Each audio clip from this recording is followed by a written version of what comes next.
Om Shanti. Good morning. 28 मई 2025 की मुरली।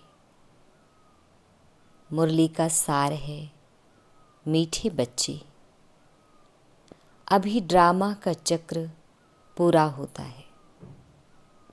तुम्हें छीरखंड बनकर नई दुनिया में आना है।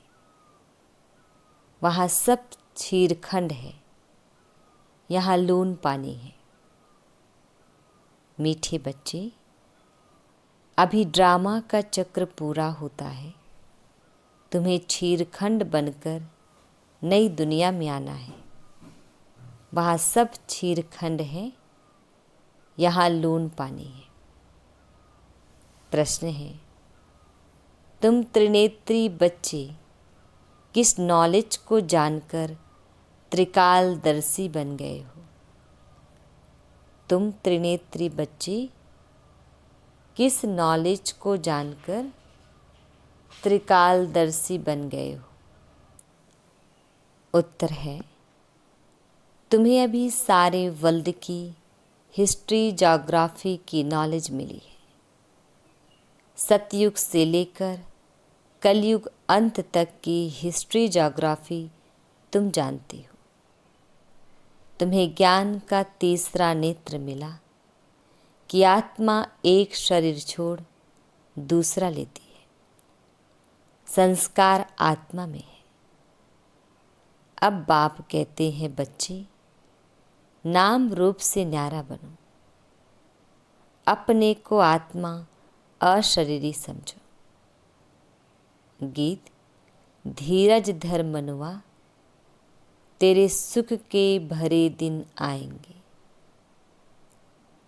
ओम शांति। डिटेल है, कल्प कल्प बच्चों को कहा जाता है और बच्चे जानते हैं। दिल होती है कि जल्दी सतयुग हो जाए तो इस दुख से छूट जाए, परंतु ड्रामा बहुत धीरे धीरे चलने वाला है। बाप धीरज देते हैं, बाकी थोड़े रोज है। बड़ों बड़ों द्वारा भी आवाज सुनते रहेंगे। दुनिया बदलनी है। जो भी बड़े बड़े हैं, पोप जैसे, वह भी कहते हैं दुनिया बदलने वाली है। अच्छा, फिर पीस कैसे होगी? इस समय सब लून पानी है। अभी हम छीरखंड हो रहे हैं। उस तरफ दिन प्रतिदिन लून पानी होते जाते हैं। आपस में लड़ झगड़ कर खत्म होने वाले हैं। तैयारियां हो रही है। यह ड्रामा का चक्र अब पूरा होता है।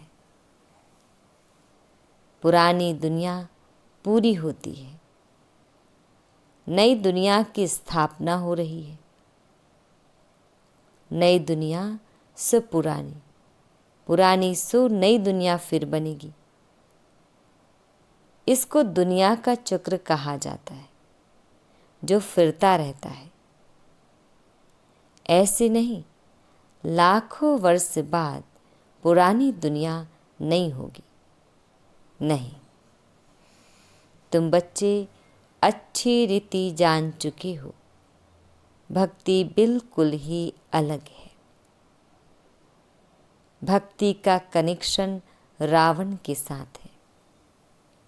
ज्ञान का कनेक्शन राम के साथ है। यह तुम अभी समझ रहे हो। अभी बाप को बुलाते भी हैं, हे पतित पावन आओ, आकर नई दुनिया स्थापन करो। नई दुनिया में जरूर सुख होता है। अब बच्चे छोटे अथवा बड़े सब जान गए हैं कि अभी घर चलना है। यह नाटक पूरा होता है। हम फिर से सतयुग में जाएंगे। फिर 84 जन्मों का चक्र लगाना है। स्व आत्मा को दर्शन होता है। सृष्टि चक्र का अर्थात आत्मा को ज्ञान का तीसरा नेत्र मिला है, उसको कहा जाता है त्रिनेत्री। अभी तुम त्रिनेत्री हो और सभी मनुष्यों को यह स्थूल नेत्र है, ज्ञान का नेत्र कोई को नहीं है। त्रिनेत्री बने तब त्रिकालदर्शी बने, क्योंकि आत्मा को ज्ञान मिलता है ना। आत्मा ही एक शरीर छोड़ दूसरा लेती है, संस्कार आत्मा में रहते हैं। आत्मा अविनाशी है। अब बाप कहते हैं नाम रूप से न्यारा बनो, अपने को अशरीरी समझो, देह नहीं समझो। यह भी जानते हो हम आधा कल्प से परमात्मा को याद करते आए हैं। इसमें सब जास्ती दुख होता है, तब जास्ती याद करते हैं। अभी कितना दुख है, आगे इतना दुख नहीं था। जब से बाहर वाले आए हैं तब से यह राजाएं लोग भी आपस में लड़े हैं, जुदा जुदा हुए हैं। सतयुग में तो एक ही राज्य था। अभी हम सतयुग से लेकर कलयुग अंत तक हिस्ट्री ज्योग्राफी समझ रहे हैं। सतयुग त्रेता में एक ही राज्य था, ऐसे एक ही डिनायस्टी कोई की होती नहीं। क्रिश्चियन में भी देखो फूट है, वहाँ तो सारा विश्व एक के हाथ में रहता है। वह सिर्फ सतयुग त्रेता में ही होता है। यह बेहद की हिस्ट्री ज्योग्राफी अभी तुम्हारी बुद्धि में है, और कोई सतयुग में हिस्ट्री ज्योग्राफी अक्षर नहीं सुनेंगे। वहाँ तो रामायण महाभारत आदि ही सुनते हैं। यहाँ वह बातें हैं नहीं। यहाँ है वर्ल्ड की हिस्ट्री ज्योग्राफी। तुम्हारी बुद्धि में है ऊंच ते ऊंच हमारा बाप है। बाप का शुक्रिया है जिसने सारा ज्ञान सुनाया है।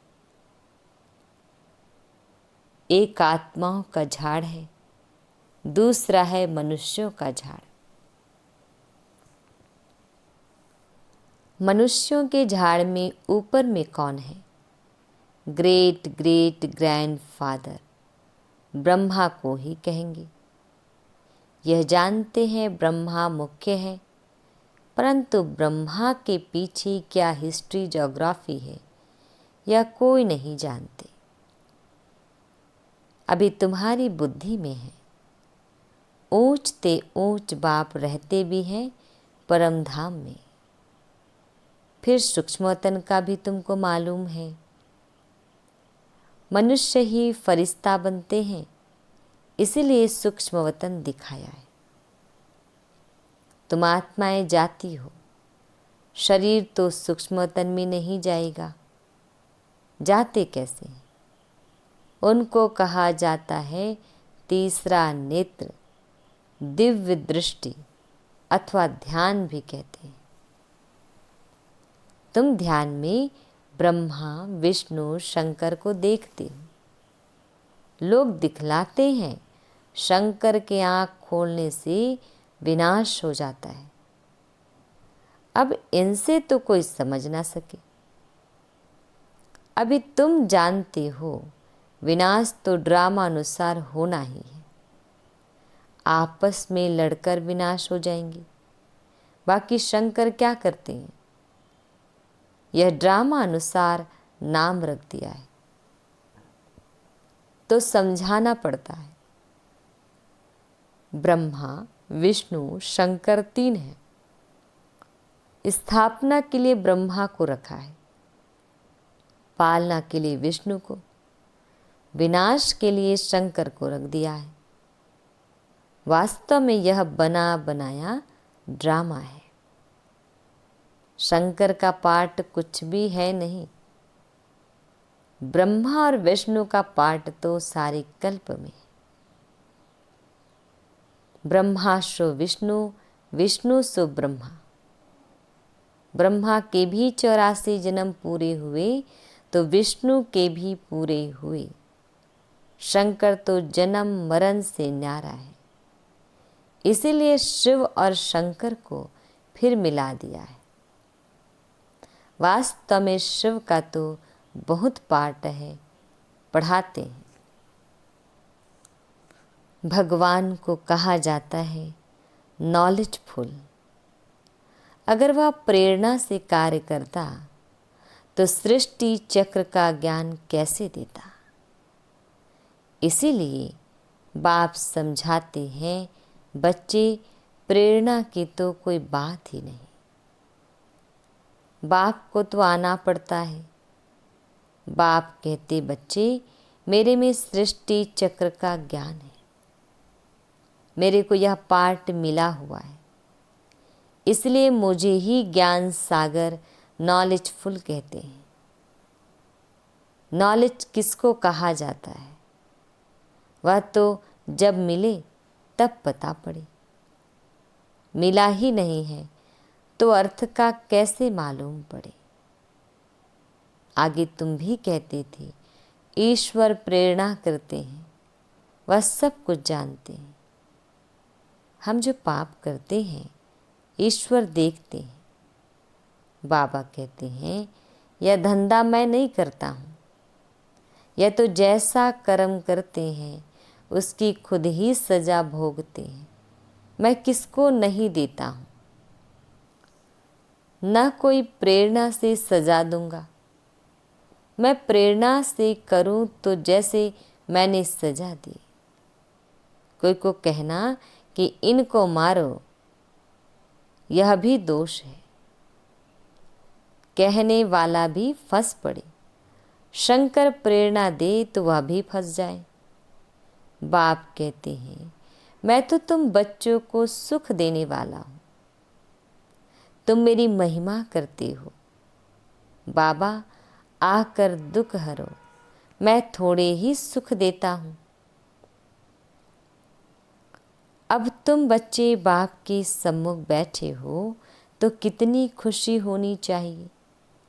यहाँ डायरेक्ट भाषण आती है, बाबा हमको पढ़ाते हैं। इनको मेला कहा जाता है। सेंटर्स पर तुम जाते हो, वहाँ कोई आत्माओं परमात्मा का मेला नहीं कहेंगे। आत्माओं परमात्मा का मेला यहाँ लगता है। यह भी तुम जानते हो मेला लगा हुआ है। बाप बच्चों के बीच में आए हैं।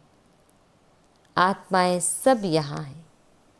आत्मा ही याद करती है कि बाप आए। यह सबसे अच्छा मेला है। बाप आकर सब आत्माओं को रावण राज्य से छुड़ा देते हैं। ये मेला अच्छा हुआ ना, जिससे मनुष्य पारस बुद्धि बनते हैं। उन मेलों पर तो मनुष्य मैले हो जाते हैं, पैसे बर्बाद करते रहते हैं, मिलता कुछ भी नहीं। उनको मायावी आसुरी मेला कहा जाएगा। यह है ईश्वरीय मेला। रात दिन का फर्क है। तुम भी आसुरी मेले में थे, अभी हो ईश्वरीय मेले में। तुम ही जानते हो बाबा आया हुआ है। सब जान जाए तो पता नहीं कितनी भीड़ हो जाए। इतने मकान आदि रहने के लिए कहाँ से लाएंगे। पिछाड़ी में गाते हैं ना, अहो प्रभु तेरी लीला। कौन सी लीला? सृष्टि के बदलने की लीला। यह है सबसे बड़ी लीला। पुरानी दुनिया खत्म होने से पहले नई दुनिया की स्थापना होती है। इसलिए हमेशा किसको भी समझाओ तो पहले स्थापना, विनाश, फिर पालना कहना है। जब स्थापना पूरी होती है तब फिर विनाश शुरू होता है, फिर पालना होगी। तो तुम बच्चों को यह खुशी रहती है, हम स्वदर्शन चक्रधारी ब्राह्मण हैं, फिर हम चक्रवर्ती राजा बनते हैं। यह कोई को पता नहीं, इन देवताओं का राज्य कहाँ गया, नाम निशान गुम हो गया है। देवता के बदले अपने को हिंदू कह देते हैं। हिंदुस्तान में रहने वाले हिंदू है। लक्ष्मी नारायण को तो ऐसे कभी नहीं कहेंगे, उन्हों को तो देवता कहा जाता है। तो अब इस मेले में ड्रामा अनुसार तुम आए हो, यह ड्रामा में नूंद है। धीरे धीरे वृद्धि होती रहेगी। तुम्हारा जो कुछ पाठ चल रहा है फिर कल्प बाद चलेगा। यह चक्र फिरता रहता है। फिर रावण राज्य में आसुरी पालना होगी। तुम अभी ईश्वरीय बच्चे हो, फिर दैवी बच्चे, फिर क्षत्रिय बनेंगे। तुम जो अपवित्र प्रवृत्ति वाले बन गए थे, सो फिर पवित्र प्रवृत्ति वाले बनते हो। है तो यह भी दैवी गुण वाले मनुष्य ना। बाकी इतनी भुजाएं आदि दे दी है। विष्णु कौन है यह कोई बता ना सकी। महालक्ष्मी की भी पूजा करते हैं। जगदम्बा से कभी धन नहीं मांगते। धन जास्ती मिल गया तो कहेंगे लक्ष्मी की पूजा की, इसलिए उसने भंडारा भर दिया। यहाँ तो तुम जगदम्बा से पा रहे हो। परम पिता परमात्मा शिव द्वारा देने वाला वह है। तुम बच्चे बाप दादा से भी लकी हो। देखो जगदम्बा का कितना मेला लगता है। ब्रह्मा का इतना नहीं। ब्रह्मा को तो एक ही जगह बिठा दिया है। अजमेर में बड़ा मंदिर है। देवियों के मंदिर बहुत है, क्योंकि इस समय तुम्हारी बहुत महिमा है। तुम भारत की सेवा करते हो, पूजा भी तुम्हारी जास्ती होती है। तुम लकी हो। जगदम्बा के लिए ऐसे कभी नहीं कहेंगे कि वह सर्वव्यापी है। तुम्हारी महिमा होती रहती है। ब्रह्मा विष्णु शंकर को भी सर्वव्यापी नहीं कहते। मुझे कह देते कण कण में है, कितनी ग्लानि करते हैं। तुम्हारी मैं कितनी महिमा बढ़ाता हूँ। भारत माता की जय कहते हैं ना।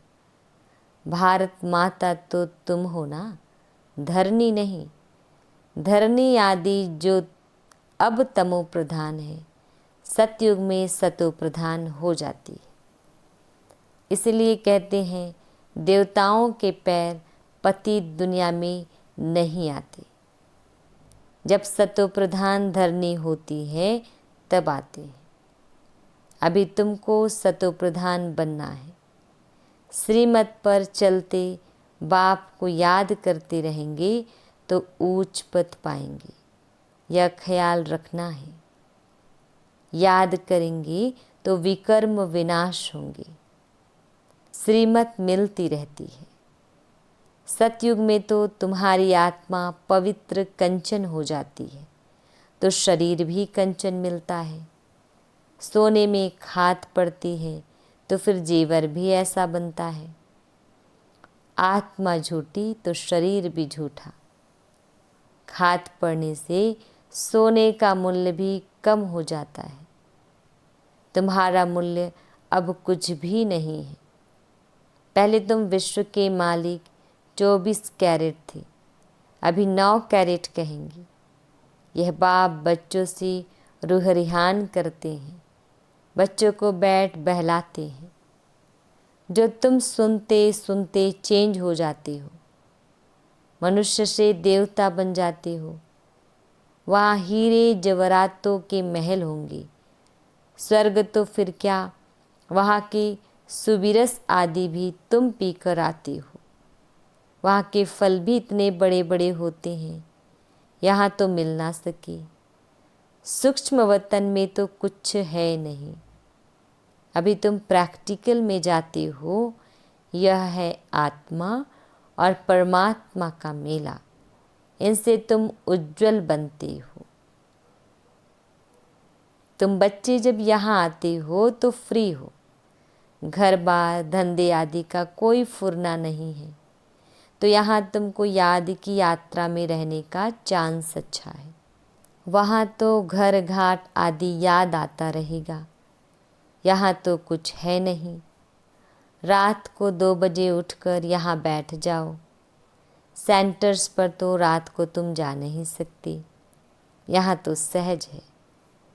शिव बाबा की याद में आकर बैठो और कोई याद ना आए। यहाँ तुमको मदद भी मिलेगी। सवेरे अर्थात जल्दी सो जाओ, फिर सवेरे उठो। 3 से 5 बजे तक आकर बैठो। बाबा भी आ जाएंगे। बच्चे खुश होंगे। बाबा है योग सिखलाने वाला। यह भी सीखने वाला है। तो दोनों बाप और दादा आ जाएंगे। फिर यहाँ और वहाँ योग में बैठने के फ़र्क का भी पता पड़ेगा। यहाँ कुछ भी याद नहीं पड़ेगा। इसमें फ़ायदा बहुत है। बाबा राय देते हैं यह बहुत अच्छा हो सकता है। अब देखिए बच्चे उठ सकते हैं। कईयों को सवेरे उठने का अभ्यास है। तुम्हारा संन्यास है 5 विकारों का और वैराग्य है सारी पुरानी दुनिया से। अच्छा, मीठे मीठे शिकिल दे बच्चों प्रति माता पिता बाप दादा का याद प्यार और गुड मॉर्निंग। रूहानी बाप की रूहानी बच्चों को नमस्ते। हम रूहानी बच्चों की रूहानी माता पिता बाप दादाजी को याद प्यार गुड मॉर्निंग और नमस्ते। शुक्रिया मीठे प्यारे बाबा, आपका लाख लाख शुक्रिया। धारणा के लिए मुख्य सार है। फर्स्ट पॉइंट है, अभी सृष्टि बदलने की लीला चल रही है, इसलिए स्वयं को बदलना है, छीरखंड होकर रहना है। सेकेंड पॉइंट, सवेरे उठकर एक बाप की याद में बैठना है। उस समय और कोई भी याद ना आए। पुरानी दुनिया से बेहद का वैरागी बन 5 विकारों का संन्यास करना है। वरदान, बेहद की स्थिति में स्थित रहे, सेवा के लगाव से न्यारे और प्यारे विश्व सेवाधारी भव। बेहद की स्थिति में स्थित रह, सेवा के लगाव से न्यारे और प्यारे विश्व सेवाधारी भव। डिटेल है, विश्व सेवाधारी अर्थात बेहद की स्थिति में स्थित रहने वाले। ऐसे सेवाधारी सेवा करते हुए भी न्यारे और सदा बाप के प्यारे रहते हैं। सेवा के लगाव में नहीं आते, क्योंकि सेवा का लगाव भी सोने की जंजीर है। यह बंधन बेहद से हद में ले आता है। इसीलिए देह की स्मृति से, ईश्वरीय संबंध से, सेवा के साधनों के लगाव से न्यारे और बाप के प्यारे बनो, तो विश्व सेवाधारी का वरदान प्राप्त हो जाएगा और सदा सफलता मिलती रहेगी। स्लोगन, व्यर्थ संकल्पों को 1 सेकंड में स्टॉप करने की रिहर्सल करो तो शक्तिशाली बन जाएंगे। व्यर्थ संकल्पों को 1 सेकंड में स्टॉप करने की रिहर्सल करो तो शक्तिशाली बन जाएंगी। अव्यक्त इशारे, रूहानी रॉयल्टी और प्योरिटी की पर्सनैलिटी धारण करो। डिटेल है, आप सबकी पहली प्रवृत्ति है अपनी देह की प्रवृत्ति, फिर है देह के संबंध की प्रवृत्ति, तो पहली प्रवृत्ति देह की हर कर्मेंद्रियों को पवित्र बनाना है। जब तक देह की प्रवृत्ति को पवित्र नहीं बनाया है, तब तक देह के संबंध की प्रवृत्ति चाहे हद की हो चाहे बेहद की हो, उसको भी पवित्र नहीं बना सकेंगे। तो पहले अपने आप से पूछो कि अपने शरीर रूपी घर को अर्थात संकल्पों को, बुद्धि को, नैनों को और मुख को रूहानी अर्थात पवित्र बनाया है। ऐसी पवित्र आत्माएं ही महान हैं। अच्छा, ओम शांति।